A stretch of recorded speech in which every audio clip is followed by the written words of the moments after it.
ما شاء الله على ريحتها يا حبايبي، والله مهما احكي لكم مهما اقول لكم ريحتها قلب الدنيا. لا تقولي لي قرع سكري بالبشاميل ولا قرع سكري ايه بطريقه تانية غير الطريقه دي.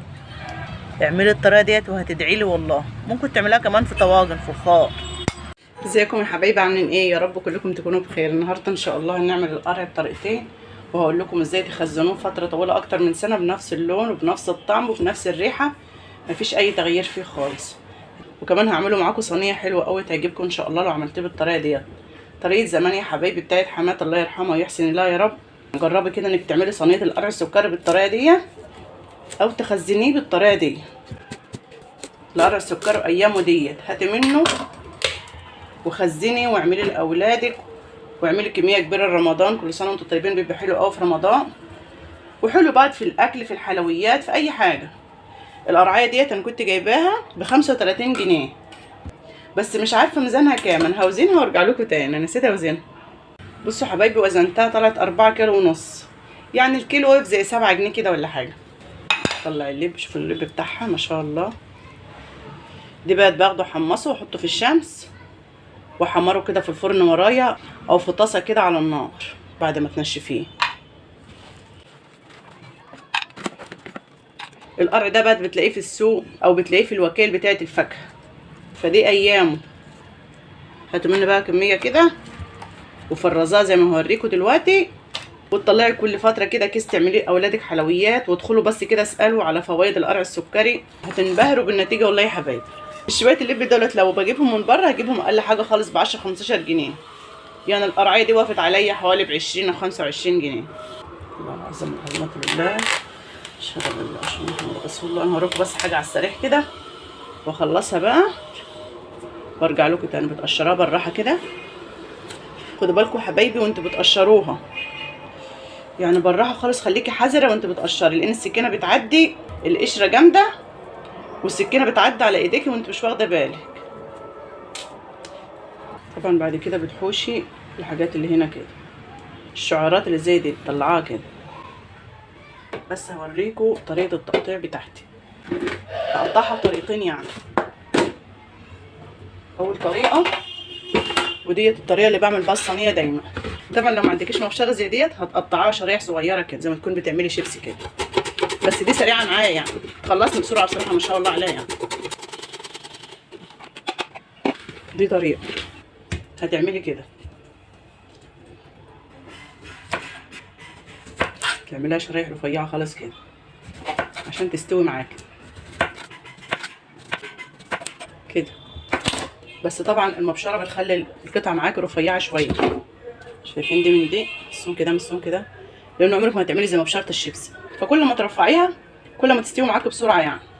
الطريقه التانيه بقى بتاعه الخزين، ممكن تعمليها كده قطع كبيره كده. اللي هتخزنيها بقى لازم تعمليها قطع كبيره وانت بتخزنيها، عشان كده كده اصلا التلج بيسويها. وممكن تعمليها كده وتعمليها مكعبات كده. لما اكون اخزنها بحب اعملها تخينه وصغيره.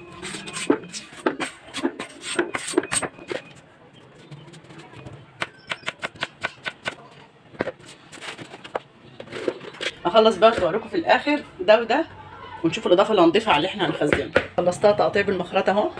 دي اللي هعمله صينيه ل2 كيلو قرع، بياخدوا معاكي نص كيلو سكر. طبعا دولت 2 كيلو بعد ما حشت القشر وحشت اللب وكده، عملوا معايا زي 4 كيلو او 4 الا ربع. انا هقول كده ان هم 2 كيلو، احط عليهم نص كيلو سكر. دي اللي هعملها صينيه، واحط عليها السكر كده واسيبها يعني زي ساعه كده او ساعتين، عشان لو غيبت السكر عليها بتاخد تسويه كتير معاكي. واحط السكر عليها كده واسيبها. نص كيلو سكر اهو، واركنها كده واسيبها لحد القرع ما يشرب السكر كده. القرع ما بياخدش معاكي ميه كتيره لانه بيستوي منه فيه، ما بيعوزش بس غير شويه لبن صغيرين او شويه ميه. وعلى فكره ممكن تعملها طواجن وتحط على الطواجن بعد ما تسويه نص تسويه تحط عليه ايه بشاميل بالسكر اللي انتوا عارفينه كلكم. بس عيال حابينها صينيه كده من بتاعه ستهم الله يرحمها، الطريقه دي عجبتهم جدا اكتر من الطواجن كمان. ودي بقى اللي اخزنه معاكم. بخزنه ازاي بقى؟ ما بحطش السكر كله، يعني لو 2 كيلو حط عليهم بس ربع كيلو سكر. انا بحط السكر بس ايه كمادة حافظه، وكمان علشان يخليه ايه ينام معايا شويه كده ما يخش مساحه كتيره في التلاجة. السكر بيخلي الحاجه تهبط معاكي كده. تفضلي تقلبي فيه كده لحد ما تلاقي ايه السكر بدا يختفى كده. فانت لو عندك علب زي دي هتعبي فيها، مش عندك هتحط في اكياس عادي خالص، بس طبعا يفضل يكون اكياس نايلون علشان اكياس النايلون صحيه في تخزين الاكل او في تخزين اي حاجه يعني، وخصوصا لو هتحطها في الفريزر فتره طويله. انا هعمل كل علبه صغيره كده، مثلا اكون عايزه اعمل حاجه حلوه للاولاد، اعمل هلبيه قرع سكري، اعمل طاجن قرع سكري كده بالبشاميل. فانت بتخزني الكميه اللي انت عايزاها. العلبه من دي ب 2 جنيه، يعني انت لو نزلت رحت عند اي واحد بتاع اكياس كده هتجيبي لك ب 10 جنيه تخزني فيها الحاجات اللي زي دي. طبعا انا ملياها جامد لانها هي اصلا لسه هتنزل دلوقتي. اسيبهم كده بقى ايه لحد ما يهبطوا شويه كده، وبعد كده ايه اقفل العلبه واشيلها في الفريزر بقى من ما اكون عايزاها اطلعها. بس لما عدى عليهم 10 دقايق نزلوا خالص اهو.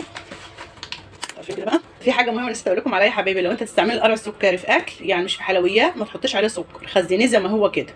فاضل بقى ايه اللي هو هعمله صينيه معاكم، وده قعدته ساعه واحده بس لان القرع لسه جديد. لما يكون القرع قديم قعديه ساعتين عشان الميه اللي في القرع تنزل كلها، لكن لما يكون جديد زي ده كده الميه بتنزل على طول، يعني ساعه واحده وتلاقيه اتظبط معاكي. وكل ما توسعي الصينيه معاكي كل ما يستوي معاكي بسرعه برده ويبقى طعمه حلو، يعني ما تحطيش كميه كبيره علشان ما يبقاش معجن كده ومش حلو. بعد كده هنضيف عليه ايه بقى، والاضافه دي مهمه جدا للقرع، بتخلي طعمه حلو قوي.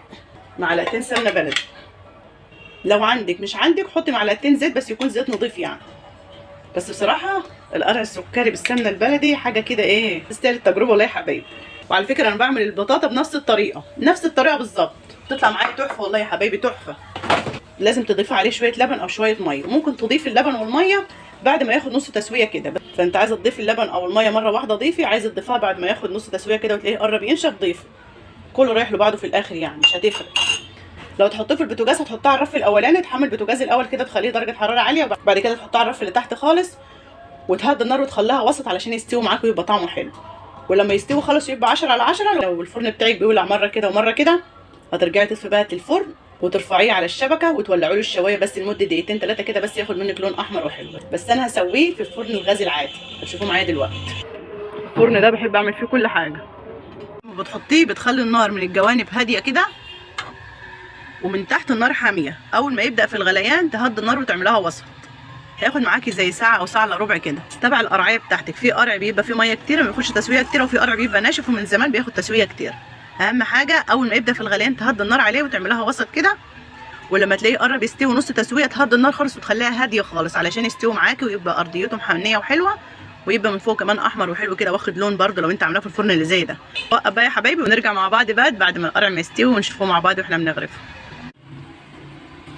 بصوا يا حبايبي ما شاء الله، نطلعها معاكم كده وندوها بقى. بسم الله الرحمن الرحيم. بسم الله الرحمن الرحيم. شايفين ما فيهاش اي ميه ولا سوائل خالص اهي علشان حطها على نار هاديه. ما شاء الله على ريحتها يا حبايبي، والله مهما احكي لكم مهما اقول لكم ريحتها قلب الدنيا. اعملي الطريقه ديت وهتدعي لي والله. ممكن تعملها كمان في طواجن فخار، مش لازم تعملها في صينيه ألمونيوم. على فكره ممكن تحطوا عليه بقى مكسرات سوداني، عين جمل، لوز، جوزة هند، اي مكسرات عندك عايزه حط، بس احنا بنحبها ساده كده. وكده خلصت صينيه القرع بتاعتنا. يا رب يكون الفيديو عجبكم ونال رضاكم واستفدتوا منه. اتمنى اذا كان الفيديو عجبكم واستفدتوا منه باي معلومه ما تبخلوش عليا باللايك. اذا كنتوا ضيوف جديده يسعدني ويشرفني اشتراككم عندي يا حبايبي. دمتم في رعايه الله وامنه، والسلام عليكم ورحمه الله وبركاته.